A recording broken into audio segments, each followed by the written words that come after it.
Thursday tech news के नए episode में आप सभी का स्वागत है। सबसे पहले थैंक यू सो मच मेरे भाई, आपको थैंक यू बोल रहा हूँ। हाँ, आपको, क्योंकि यार आप हमेशा मुझे ये एहसास दिलाते हो कि मैं इस दुनिया में अकेला नहीं हूँ। अगर मैं अकेला बैठा रहता हूँ तो मैं आप सभी से बात करता हूँ तो बहुत अच्छा लगता है, या फिर ज़्यादातर टाइम अगर मैं कभी सैड महसूस करता हूँ तो मुझे एहसास होता है कि कुछ ऐसे लोग हैं जो मेरी बातें सुनते हैं, मेरे साथ बकलोली करते हैं, बातचीत करते हैं, सुख दुख बांटते हैं। मुझे बहुत अच्छा लगता है। अच्छा चलो ठीक है, सबसे पहला अपडेट है Redmi Note 17 सीरीज की तरफ से। सच कह रहा हूँ, इनको देखकर इनका हालत काफ़ी खराब लग रहा है।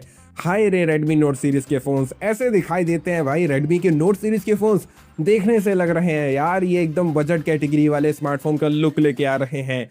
और यार ऐसा क्यों लग रहा है, ये टेक्नो के कोई बजट एंट्री लेवल के फ़ोन का डिज़ाइन है, मुझे ऐसा फील हो रहा है। और वैसे Redmi Note 17 सीरीज़ के 3 स्मार्टफोन्स शायद लॉन्च होंगे। तीनों स्मार्टफोन के सारे स्पेसिफिकेशंस दिखाने की कोशिश करूंगा मैं, लेकिन प्रोसेसर पता चल जाएगा आपको। मेरे को Redmi Note 17 Pro अच्छा लग रहा है, काफ़ी अच्छे स्पेक्स दे रहा है, प्रोसेसर भी बहुत अच्छा है, Qualcomm Snapdragon 6 Gen 5। याद रखना 6 Gen 5, 4 Gen 5 ये नए प्रोसेसर्स हैं, बहुत अच्छा परफॉर्मेंस देते हैं, काफ़ी अच्छे वैल्यू फॉर मनी प्रोसेसर हैं। अगर वो सही प्राइस पे लॉन्च हुए तो 30,000 रुपए के आसपास, लेकिन मुझे ऐसा नहीं लगता। Redmi Note 17 सीरीज के फ़ोन्स काफ़ी एक्सपेंसिव लॉन्च होंगे, 50,000 रुपए तो मान के ही चलो। तो यार जिस प्राइस पे ये इंडिया में लॉन्च होंगे उस प्राइस के हिसाब से ये स्मार्टफोन जो होंगे अच्छा वैल्यू क्रिएट नहीं कर पाएंगे। वही पुराना टैक्टिक आपको अपनाना पड़ेगा। पिछले साल के फ्लैगशिप, पिछले साल के स्मार्टफोन्स के ऊपर ज़्यादा ध्यान देना, उन पे अच्छे डील्स ऑफर्स आएंगे। वैसे मैं आपको बता दूं, Redmi Note 17 सीरीज़ के स्मार्टफोन्स इंडिया में दिवाली के महीने के आसपास में आएंगे।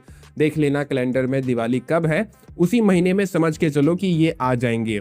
फ्लिपकार्ट के big billion day sale, Amazon के ग्रेट इंडियन फेस्टिवल सेल में एक्सक्लूसिवली ये रिलीज होंगे, ऐसे रूमर्स हैं।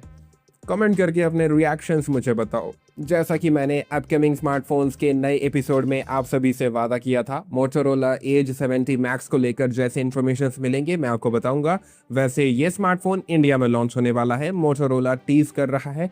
इसका प्राइस अगर 50,000 रुपए के अंदर में रहा तो ये बहुत अच्छा वैल्यू क्रिएट करेगा। वैसे उम्मीद मत लगाना, क्योंकि आजकल जो मार्केट का हाल है कोई भी बंदा प्राइस का अंदाज़ा लगा नहीं सकता। लेकिन जैसे मुझे प्राइजेस पता चलेंगे मैं कम्युनिटी पोस्ट कर दूंगा, आपको पता चल जाएगा। वैसे ये स्मार्टफोन काफ़ी अच्छा है, स्पेक्स अच्छे दे रहा है, प्राइस पर निर्भर करता है। वैसे बता दूं, Lenovo Legion Y70 ठीक से याद है तो वो स्मार्टफोन जो है उसी का ये रीबैज्ड स्मार्टफोन है। वैसे मोटोरोला G77 पावर इंडिया में लॉन्च हो चुका है। मैं यार लिटरली रात को सो नहीं पाया, मुझे डरावने सपने आ रहे थे। स्मार्टफोन मार्केट का ऐसा हाल हो रखा है, ये स्मार्टफोन 26,000 रुपीज़ में Dimensity 6400 दे रहा है। Dimensity 6400 यार 26,000 रुपए में गला सूख रहा है भाई, देखकर डर लग रहा है। और यार जरा सोच कर देखो, एक एंड्रॉयड अपडेट मिलेगा, एक एंड्रॉयड अपडेट, 26,000 रुपए का फोन। मेमोरी चिप शॉर्टेज के चक्कर में यार ये पब्लिक का ले रहे हैं अच्छे से, कोई कसर नहीं छोड़ रहे, कोई कसर नहीं छोड़ रहे। पिछले हफ्ते फ्राइडे टेक न्यूज़ जब मैंने अपलोड करा था, दोपहर में ही मैंने अपलोड कर दिया था, लेकिन शाम होते होते तक ये खबर आ गया कलर ओएस के चक्कर में ऑक्सीजन ओएस और Realme UI गायब होने वाले हैं। देखा जाए तो ये अच्छी बात है, क्योंकि कलर ओएस ज़्यादा फीचर्स के साथ आता है, काफ़ी स्टेबल है, स्मूथ है, ऑप्टिमाइज्ड है। तो भैया मुद्दा ये है, OnePlus और Realme अब मर्ज होने वाले हैं ओप्पो ग्रुप के अंदर में ना, तो ओप्पो ने सोचा भैया सबको कलर ओएस दे देते हैं, इससे टेंशन कम रहेगा, कन्फ्यूजन खत्म होगा और भैया पैसा भी बचेगा R&D में। ये सोचना नहीं पड़ेगा कि भाई अलग अलग UI है, कुछ अलग अलग करना होगा, तो वो टेंशन खत्म हो गया।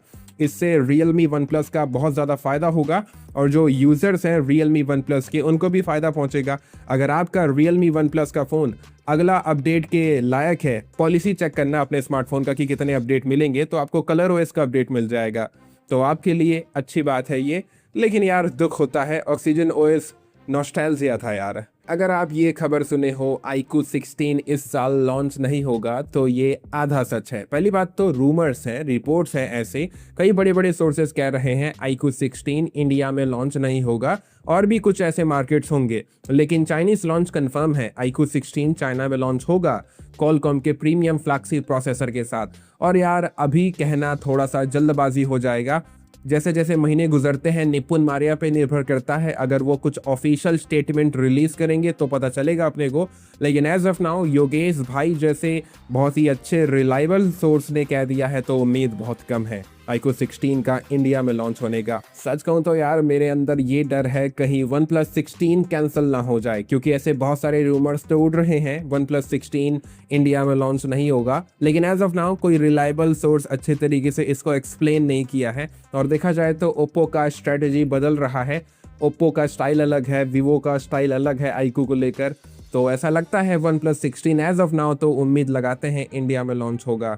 मेमोरी चिप शॉर्टेज के चक्कर में हमें क्या क्या नहीं देखना पड़ रहा है। अगर आपको ऐसा लगता है मेमोरी चिप शॉर्टेज का ये जो प्रॉब्लम है बहुत ही जल्द ठीक हो जाएगा, सॉल्व हो जाएगा, नहीं मेरे भाई, 2029 तो मान के ही चलो। और ऐसे बहुत सारे रूमर्स उड़ रहे हैं भाई, राहत बहुत ही जल्द मिल जाएगा। चलो मैं आपको एक रियल इन्फॉर्मेशन शेयर करता हूँ।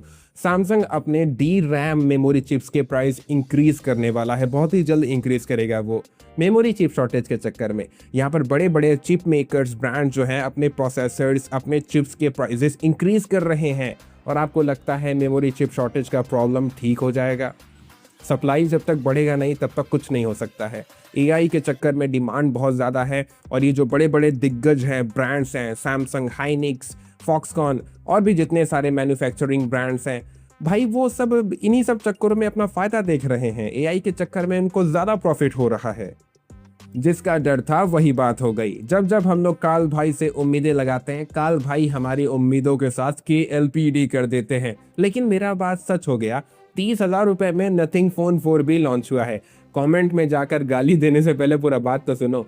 ऑफर्स लगाने के बाद, मैं बाकी क्रिएटर्स की तरह नहीं हूँ 30,000 रुपए में मिल जाएगा भाई। मैं वो वीडियोस देखा ना नथिंग फोन 4B का, भाई कितना तरस आता है यार। इन लोग कितना जस्टिफाई करने लगते हैं। मेमोरी चिप शॉर्टेज का प्रॉब्लम चल रहा है दोस्तों, क्या करें, लेकिन आज के मार्केट के हिसाब से ये बहुत अच्छा स्मार्टफोन है। खैर छोड़ो यार, मैं इतना अच्छा तरीके से मिमिक्री भी नहीं कर सकता। वैसे मैं आपको बता दूं, अगर आपको नहीं पता है तो CMF phone 2 pro, nothing phone 3A light, ये दोनों स्मार्टफोन ज़्यादा अच्छी चीज़ें दे देते हैं नथिंग फोन 4B से। CMF फोन 2 प्रो तो कह के ले लेता है भाई, लेकिन हैरान मत हो जाना, ये जो CMF phone 2 pro, nothing phone 3A light, ये दोनों स्मार्टफोन गायब हो जाएंगे। वैसे तो रीस्टॉक होते नहीं हैं, लेकिन अब एकदम गायब हो जाएंगे। क्यों? क्योंकि भाई ये कम पैसों में अवेलेबल थे। नथिंग फोन 4B के सेल को काटने वाले थे, तो हमारे काल भाई यही सोच रहे होंगे भाई उनको अब बनाओ मत, हो गया उनका, नथिंग फोन 4B बेचेंगे और पैसे कमाएंगे। मैं बस इतना कहना चाहता हूँ, नथिंग फोन 4B को इग्नोर करो। अच्छे अच्छे ऑप्शंस हैं यार। गैलेक्सी A56 की तरफ जा सकते हो, प्राइम डे सेल में अच्छे प्राइस के साथ मिल रहा है। पोको X8 प्रो खरीद सकते हो, मैंने मज़े मज़े में वीडियो बनाया है, जाकर देखना, आपको बहुत मज़ा आएगा। ले लिया मैंने अच्छे तरीके से। बड़े ही दुख के साथ बताना पड़ रहा है, टेक्नो पोवा 8 प्रो जुलाई के 15 तारीख को ग्लोबल मार्केट्स में लॉन्च हो रहा है, लेकिन इंडिया में लॉन्च नहीं होगा। मेरे दोस्त, अगर आप गैलेक्सी S27 सीरीज के इंतजार में हो तो एक ऐसा अच्छा खबर लेके आया हूं जिसको सुनकर आप रो दोगे। S27 सीरीज के सारे मॉडल्स में प्राइवेसी डिस्प्ले होगा। कमाल का खबर है, लेकिन ये अच्छा खबर नहीं है। S26 अल्ट्रा में प्राइवेसी डिस्प्ले के चक्कर में सैमसंग ने उसके डिस्प्ले की जी मार दी। S25 अल्ट्रा का डिस्प्ले ज्यादा बेहतर है S26 अल्ट्रा के डिस्प्ले से। वैसे सैमसंग से याद आया, गैलेक्सी अनपैक्ड इवेंट होने वाला है जुलाई के 22 तारीख को, जहां पर सैमसंग अपने नए फोल्डेबल फोन्स को लॉन्च करेगा और भी अच्छे अच्छे प्रोडक्ट्स को लॉन्च करेगा, जिनके बारे में मैंने पिछले हफ्ते आपको सब कुछ बता दिया था फ्राइडे टेक न्यूज में। यहाँ पर मैं टैग कर दूंगा वीडियो, जाकर फटाक से देख लो। मैं देख रहा हूँ काफ़ी सारे भाई लोग गूगल पिक्सल 11 सीरीज के स्मार्टफोन्स के इंतजार में हैं, तो आपके लिए अच्छी खबर है। अगस्त के 12 तारीख को पिक्सल 11 सीरीज का लॉन्च इवेंट है। हर जगह लॉन्च हो जाएंगे, आपको सब कुछ पता चल जाएगा। इस बार तो गोल्डन कलर भी आ रहा है। वैसे हमारे कार्ल भाई नथिंग एयर 3A लाइट करके अपने नए ईयरबड्स को लॉन्च कर दिए हैं ग्लोबल मार्केट्स में। इंडिया में लॉन्च नहीं करे हैं। अगर इंडियन लॉन्च को लेकर कोई इन्फॉर्मेशन आएगा मैं आपको बता दूंगा। अगर आप भूल चुके हो तो वीवो का एस सीरीज भी एग्जिस्ट करता है। बर्फी के शेप का उसका कैमरा हाउसिंग था, बहुत टाइम पहले लॉन्च हुआ था, मुझे ठीक से याद है। तो वीवो H2 सर्टिफिकेशंस में घूम रहा है। मैं बस आपसे ये कहना चाहता हूँ, बहुत सारे ब्रांड्स अपने आप को सर्वाइव करने के लिए बहुत सारे फ़ोन्स को अलग अलग सीरीज़ को क्रिएट कर रहे हैं। आप देख भी सकते होगे अलग अलग ब्रांड्स नए नए सीरीज़ के साथ अपने फ़ोन्स को लॉन्च कर रहे हैं। वीवो चाइना में G सीरीज़ निकाल दिया है। तो ये जो वीवो H2 है ना, इससे ज़्यादा उम्मीदें मत लगाना। ये एक नया टैक्टिक है सर्वाइव करने का, समझ गए। मेमोरी चिप शॉर्टेज के चक्कर में मार्केट का बुरा हाल है। आईफोन प्रेमी भी मेरे वीडियोस को देखते हैं, तो मेरा फर्ज है एप्पल के रिगार्डिंग जो भी अपडेट्स आएंगे मैं बताऊंगा। आईफोन एयर 2 इसके एलिजिट स्पेसिफिकेशंस और डिज़ाइन बाहर आ चुके हैं, देख लो मेरे भाई। डुअल कैमरा सेटअप हो जाएगा, बैटरी थोड़ा सा बड़ा हो जाएगा, प्रोसेसर अपग्रेड हो जाएगा, अच्छे स्पेसिफिकेशंस हैं, लेकिन प्राइस और इंक्रीज होगा शायद मेमोरी चिप शॉर्टेज के चक्कर में। हम सब के अंदर ये खुजली होता ही होता है। आईफोन्स के अंदर में कितना बड़ा बैटरी मिलता है कैपेसिटी बस पता चल जाए, क्योंकि हमारे टीम चाचा तो बताते नहीं हैं। आईफोन 18 सीरीज के आईफोन्स में कितना बड़ा बैटरी देखने को मिलेगा, एलिजिटली वो इन्फॉर्मेशन बाहर आ चुका है, देख लो मेरे भाई। बैटरी बड़े हुए हैं लेकिन इतने बड़े बैटरी नहीं है, और शायद इस बार भी सिलिकॉन कार्बन बैटरी देखने को नहीं मिलेगा अपने को। जैसा कैपेसिटी है उस हिसाब से कहूँ तो।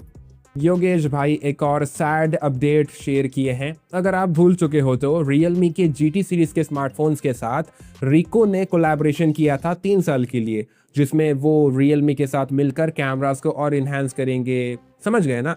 Realme GT 8 Pro को देख लो, रिको कोलैबोरेशन देखने को मिलेगा उसमें।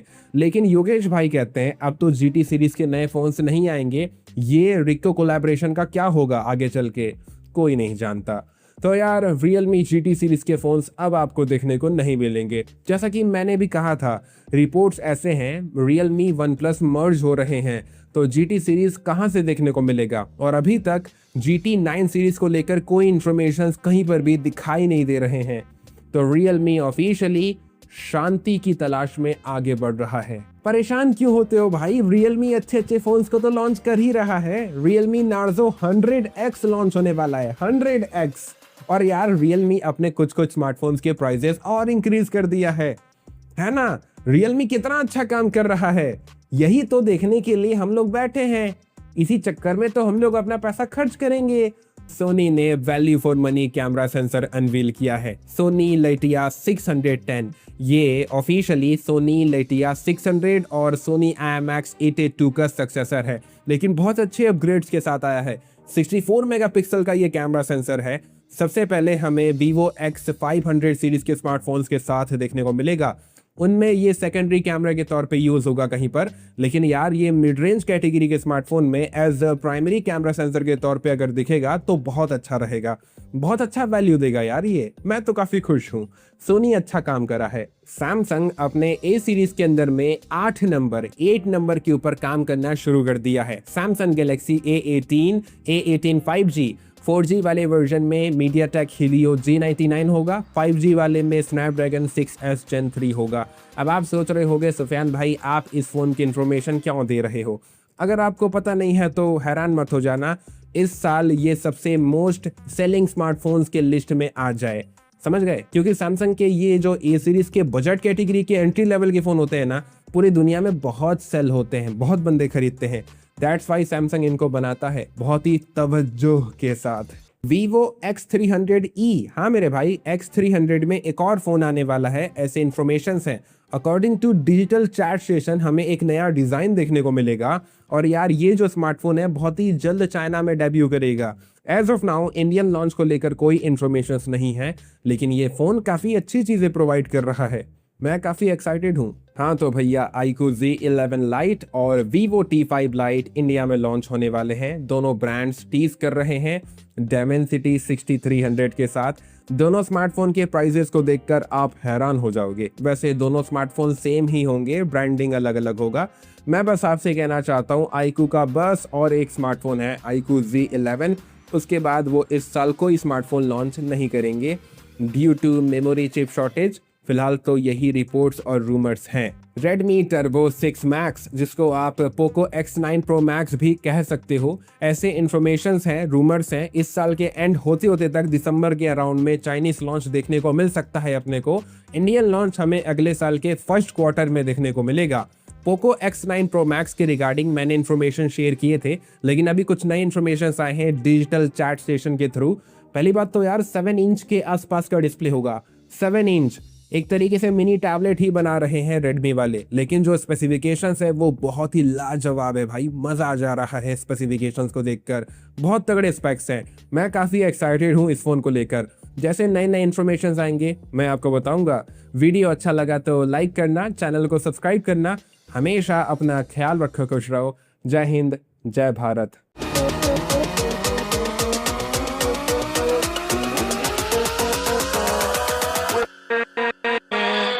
With